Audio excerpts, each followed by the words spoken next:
देख सोनकी, वो कौन आवे है?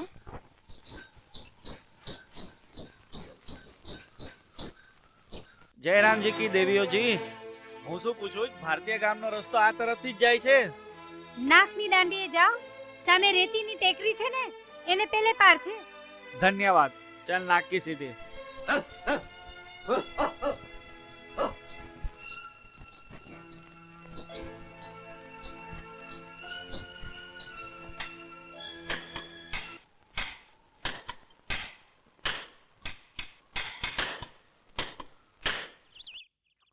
જયરામજીની, હા જયરામજીની ભાઈ, ભારતીય ગામ આને જ કહે છે ને? હા હા ભાઈ, આને જ કહે છે.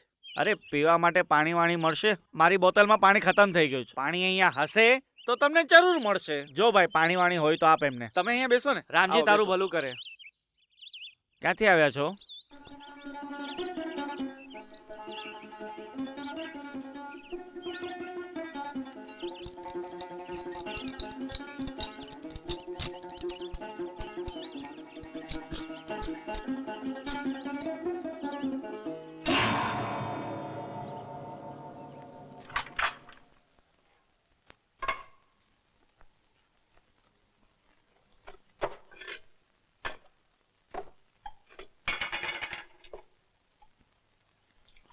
પૂરા 7 વર્ષ થયા પણ એક ટીપું પાણી નથી વરસ્યું. બાકી બધી જગ્યાએ પણ આ જ હાલ છે. પાણી તો નથી. લુગાઈએ પાણી લઈને હજુ સુધી નથી આવી. તો આ શું છે? દૂધ. ભગવાન તમારું ભલું કરે.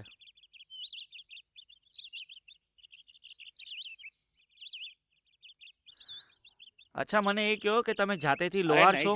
અરે અમે તો જાતેથી ખેડૂતો છીએ. અરે વરસાદ થયો નથી અને જમીનો સુકાઈ ગઈ છે, એના માટે અમારે આ લોહારનો ધંધો કરવો પડે છે. તમે સરકારી માણસ છો ને, તો તમે ચોક્કસ વોટ લેવા આવ્યા છો. અરે વોટ લેવા બધા આવે પણ પાણી દેવા કોઈ નથી આવતું. તમને પાણી મળશે અને અવશ્ય મળશે. અરે ક્યારે મળશે? ક્યારે મળશે? એ વસ્તુ હું તમને બતાવું છું ને. આ મારી બાયોસ્કોપની મશીન છે ને, એ તમને બતાવશે. ઈ શું હોય? બાબા બાબા, મેં જોયું છે આ જાદુ તમાશો. મેં જોયું છે, હા. જેસલમેરમાં જોયું છે. છોરા છોરીના પાછળ દોડે છે, છોરી છોરાના પાછળ દોડે છે, છોરો ગાય છે, છોરી નાચે છે. બહુ જ મજા આવે છે, બહુ મજા આવે છે બાબા. એ વધારાના છોકરા નીચે બેહી જા, નીચે બેહી જા. અરે માડી તારા હાથ જોડું, સિનેમા ઓલી બાજુ ચાલે છે.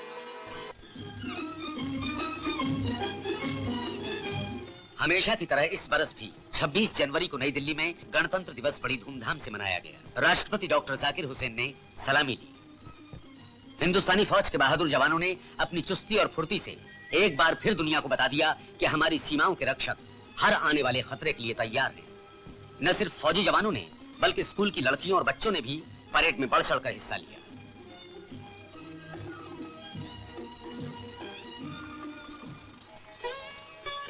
राजस्थान नहर पंजाब की दरियाओं के फालतू पानी से राजस्थान के रेगिस्तानी इलाकों की प्यास बुझाएगी. जहां आज सूखी बंजर धरती है, वहां कल पानी की रेल पेल होगी. और फिर इस उपजाऊ जमीन में अनाज उगेगा, जैसा सूरतगढ़ के सरकारी फार्म में उग रहा है, जहां इतनी फसल होती है कि उसे मशीनों से काटा जाता है. यह है राजस्थान का सुनहरा भविष्य. इस राजस्थान नहर योजना का काम आजकल बहुत जोरों से चल रहा है. हजारों मजदूर और सैकड़ों छोटे बड़े इंजीनियर मिलकर काम कर रहे हैं. ये लोग न सिर्फ राजस्थान बल्कि उत्तर प्रदेश, हरियाणा, पंजाब और दूर के प्रांतों से आए हैं, जैसे ये नौजवान. मेरा नाम मोहन कौल है और मैं श्रीनगर से आया हूँ.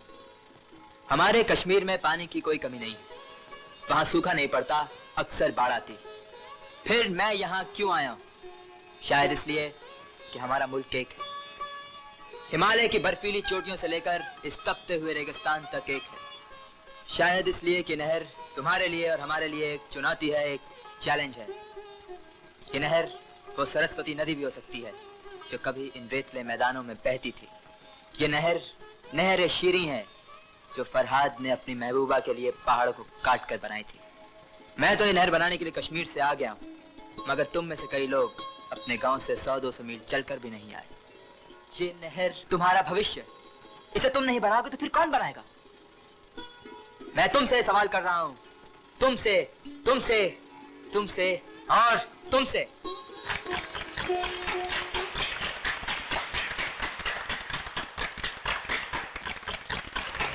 એકદમ બકવાસ ફિલ્મ છે. ના નૃત્ય છે ના ગીતો. સરકારી પ્રોપરગંડા છે, પ્રોપરગંડા.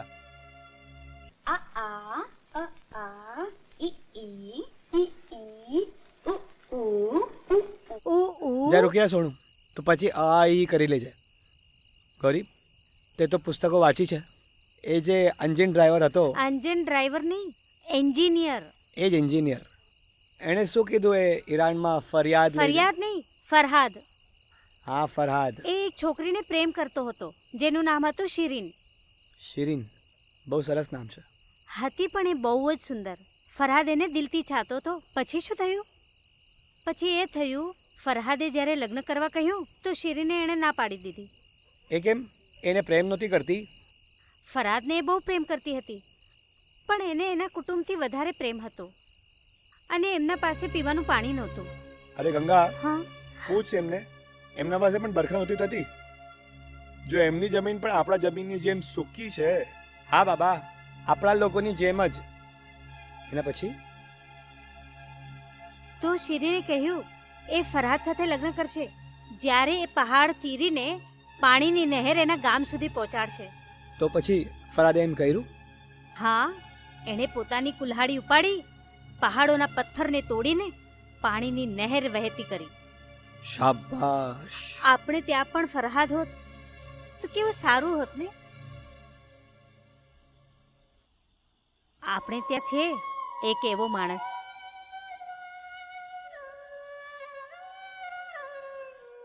ભાઈ, ત્યાંથી ચિઠ્ઠી જરૂર લખજો. ત્યાં શું નહેર બનાવવાનું કામ સ્ત્રીઓ પણ કરે? અચ્છા સોનું, તારા ભાભીનો ખ્યાલ રાખજે. ગંગા, સલામ ભાઈ. જીતી રહો. મને પણ તારી સાથે લઈ જા. જો તને મા સાથે લઈ જાઉં યુસુફ, તો તારા બાબાના ઊંટોની દેખભાળ કોણ કરશે? મારા ઘરવાળાઓની ખેર ખબર કોણ લેશે? જ્યાં સુધી યુસુફની જાનમાં જાન છે તું ફિકર નહીં કરતો ગંગા. ભાભીની તરફ કોઈ આંખ ઊંચી કરીને જોઈ ને તો હું એની આંખ નીચોડી નાખીશ. ખુદા હાફિઝ ગંગાભાઈ. ખુદા હાફિઝ ભાઈ. જીતી રહો. ખુદા હાફિઝ. બાબા, જીવતો રે દીકરા. જો દીકરા, તને મારા સોગન છે, હવે નહેર અને પાણીની સાથે જ ગામમાં પાછો આવજે. હા, ઠીક છે? શાબાશ. જા, રહેમાન કાકાના આશીર્વાદ લે. જીવતો રે દીકરા, જીવતો રે. જો દીકરા, આ ઊંટ લેતો જા. જેસલમેરમાં મારા ભાઈ પાસે છોડ દેજે. સ્ટેશનની પાસે દૂધની દુકાન છે એની. ધન્યવાદ. જા, જા, જા, જા. સંભાળીને જજે, સંભાળીને જજે.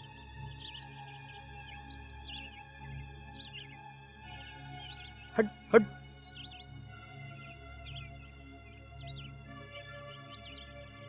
કેમ મંગલ, તું પણ આવે છે?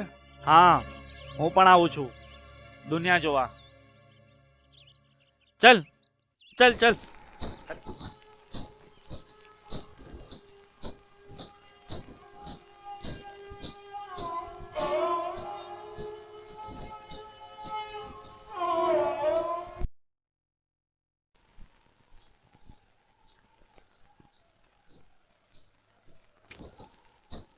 મંગલ, સાવ તો તું મારા સાથે આવે છે. સાથે મળીને નહેર બનાવશું. નહેર બનાવીશું? હવે હું તારા જેવો પાગલ થોડી છું કે હું ઓલા એન્જિનિયરની વાતોમાં આવી જાઉં. અને નહેર, એનાથી તો મારી જૂની દુશ્મની છે. નહેરથી દુશ્મની? પણ કેમ? મોટી કથા છે, પછી ક્યારેક કઈ. ખબર છે નહેરથી આટલી બેર કેમ છે? મને તો આટલી જ ખબર છે કે રેતમાં, બંજર ધરતીમાં ક્યારે ફૂલ ના આવે. બાબા કહેતા હતા કે 2 બૂંદ પાણીમાં આપણી જિંદગી છે. તું ચાલ મારી સાથે. ના ભાઈ, હું તો મારા જ રસ્તે જઈશ. પણ યાદ રાખજે ગંગા, ચિત્રમાં જે પાણી દેખાય છે એ આંખનો ભ્રમ છે, અને આ નહેર એ પણ એક મોટો ભ્રમ છે. હું જ્યાં જાઉં છું ત્યાં માલ છે, પૈસા છે. પૈસા હશે પણ પાણી નહીં હોય. અરે મૂર્ખ, પાણી પણ છે. 5 રૂપિયામાં 1 બોતલ પાણીની વેચાય છે. જેના ખીચામાં પૈસા છે એને ક્યાંય પણ પાણીની કમી નથી. બોલ, તું પણ આવીશ મારી સાથે? ના ભાઈ, મને તારા વાતો પરથી ડર લાગી રહી છે. તો પછી જા, રેતીના ડુંગરો ખોદી ખોદીને જીવ દે. તારો રસ્તો એ છે, મારો રસ્તો આ છે.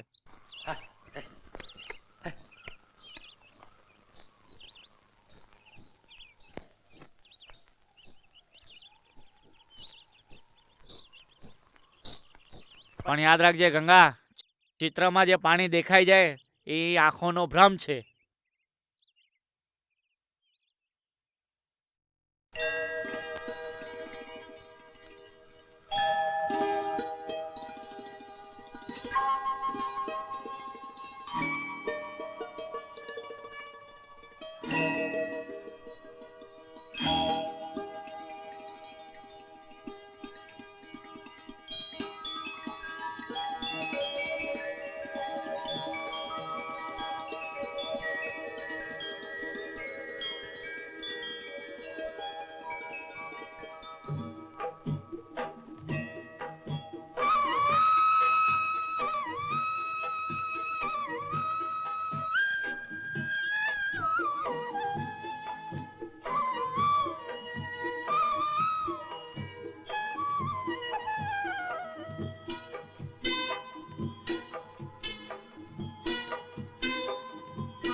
સારા ગામમાં મારા ભાઈના જીગરવાળો એક પણ માયનો લાલ નથી જેણે પેલા લંબુ એન્જિનિયરની વાત સાંભળી અને ચાલતો થયો નહેર બનાવવા. અરે દીકરો કોનો છે?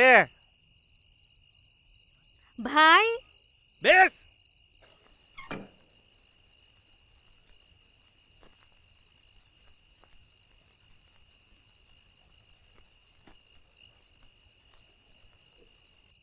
બધા ચૂપ કેમ છે? તમને લાગે છે કે હું મેદાનથી ભાગીને આવી ગયો? હું બસ એક રાત માટે પાછો આવ્યો છું. એ એ એ જલ્દીમાં હું કંઈ ભૂલી ગયો છું. આખા ગામમાં મારું નાક કપાવી નાખ્યું. શું ભૂલી ગયો તો? બાબા હું એ પાછો ભૂલી ગયો. ભૂલી ગયો. હા, યાદ આવી ગયો બાબા. હું મારી તલવાર ભૂલી ગયો. રાજપૂત બિના તલવાર કંઈ નથી આવે. તું રાજપૂત નથી. રાજપૂત હોત તો કાળું મોઢું લઈને પાછો ન આવત.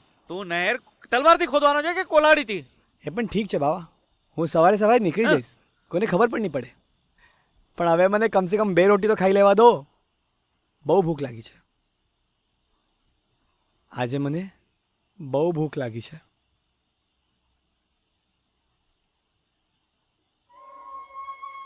સોનકી, હું તો જાઉં છું. મારો તો અહીંયા દમ ઘૂટે છે. થોપ સોનકી, પેલી વાર્તા તો સાંભળતી જા જે હું તને સંભળાવવાની હતી. વાર્તા? અરે વાહ, સંભળાવો ને ભાભી, સંભળાવો. બહુ જૂની વાત છે. એક રાજપૂત મહારાણી હતી જે બહુ જ સુંદર હતી અને પોતાના પતિથી બહુ જ પ્રેમ કરતી હતી. એવી જ રીતે જેમ ગૌરી અને મારો પ્રેમ છે. બીજા કોઈ રાજ્યના રાજાએ પોતાની ફોજ લઈને રાજધાની પર હુમલો કર્યો. ત્યારે એણે પોતાના દેશ અને રાજ્યની રક્ષા કરવા માટે મહારાજાને પણ જંગની તૈયારી કરવા માટે મજબૂર કરી દીધા. પણ રાજાનું દિલ મહારાણીને છોડીને જવા નહોતું માંગતું. જો મારું મન નથી ચાહતું કે તને છોડીને હું ક્યાં પણ જાઉં. એ મુશ્કેલીથી રાજધાનીના દરવાજા સુધી પહોંચ્યો. ત્યાં જ એણે પોતાના ઘોડાનું મોં પાછું જ રાજધાની તરફ વાળી દીધું. એકદમ મારા જેમ. પણ રાણીએ એને પોતાના મહેલમાં આવવાથી રોકી દીધા અને કીધું, રાજપૂત માના દીકરા હો તો જાઓ ને યુદ્ધ કરો, દુશ્મનોનો મુકાબલો કરો. એ ગામની બહાર નીકળ્યો જ હતો ત્યારે તેણે એક દૂતને મહારાણી પાસે મોકલ્યો. હે? દૂતને કેમ મોકલ્યો એણે? દૂતે મહારાણીને કીધું, મહારાજ કહે છે કે તમારા પ્રેમ અને વફાદારીની એક નિશાની આપો. મહારાજને નિશાની જોઈએ છે? મહારાણીએ દૂતને કહ્યું, તો લો, હું જે આપું એ મહારાજાના ખોળામાં પહેરસજો. પછી શું થયું? પછી એ થયું, મહારાણીએ તલવાર મ્યાનથી કાઢી અને પોતાના હાથેથી પોતાનું માથું વાઢી નાખ્યું, જેને દૂત મહારાજા પાસે લઈ ગયો. તો આ હતી મહારાણીના પ્રેમની નિશાની. ના ગૌરી, નહીં, મને કાંઈ નથી જોઈતું. હું બિના તલવારના જતો રહીશ. તું તલવાર વગર તો જઈ શકશે, પણ તિલક તો લગાવતો જા. આ વિજય તિલક છે, યાદ રાખજે. આ મારું લોહી છે અને તારી ઇજ્જત.